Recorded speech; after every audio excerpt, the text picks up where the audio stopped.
All right, you received your RevAir. Let's open it up. I'll take you step by step so you know what's going on and how to use it.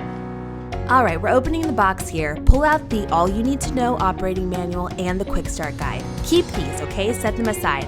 Always reference them if you need them for the future use of your RevAir. Then a wand holder, of course in a cute carrying case.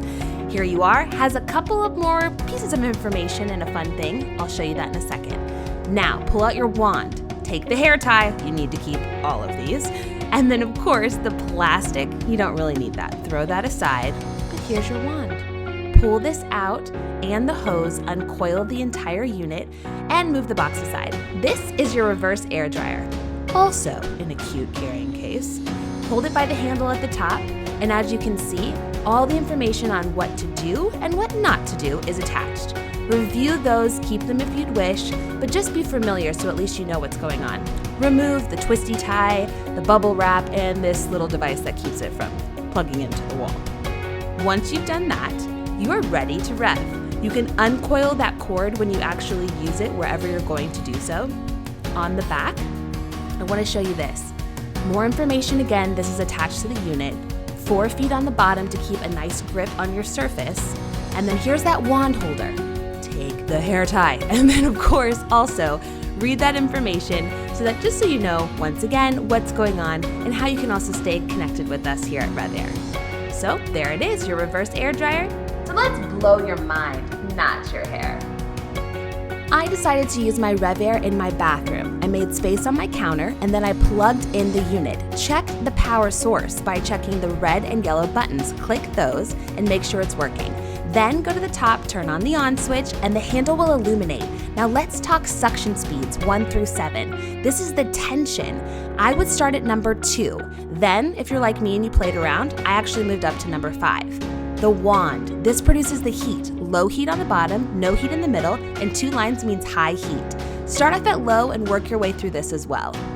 The wand is 3 inches in diameter, and it's aerodynamically designed so that you don't have any hair getting stuck in the wand.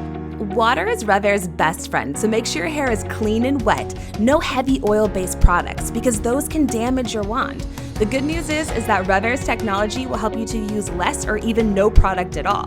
Then detangle. No knots, grab a comb and run it through. Then, after you do that, you're going to section it off. I use 6 sections. You can do as many sections as you need to do your revving, but these cool clips are on RevAir.com. As you can see, you do not need to be a professional with your sections, because mine are not. So, clip those up, and then you'll be ready to rev in no time. Once you've done that, I want you to take the piece that you're going to start with, rebrush it, make sure you have no tangles, and then take your hair with the wand and slowly feed it through the top. It will suck through, and then all of a sudden, there you have it. The wand infuses the perfect blend of warm and cool air, leaving hair shiny, sleek, straight, and dry. Do not pull it in and out like that. Make sure you run the wand around your scalp. Don't pull it in and out, and then voila, you have nice straight hair. If you're noticing some tangles like I am here, your tension might be a little too high, so just lower it, and then start your next sections. Then, if you're like me and say humidity is not your friend, and you wanted to dry rev, well, just take your dry hair, place it into the RevAir like this. It's going to take that frizz out, it's going to eliminate that moisture that was held in there, and then all of a sudden, your hair is going to be nice and sleek and straight once again. So you can dry rev in between your rev uses. And just like that, your hair will be back to normal. Here's the filter panel. Unlock and remove the hose. As you can see, inside is the filter. You unalign it, pull it out, and then of course, you can easily clean this in your sink or dishwasher, which you should do every 3 to 5 uses. You can see the hair and just throw that away. Then align the notches like so, and replace the filter back in place. Then you'll just lock the hose right back on top, and you're ready to rev again. All right, now you know how to use it, so go and use RevAir and show us how you used it on social media.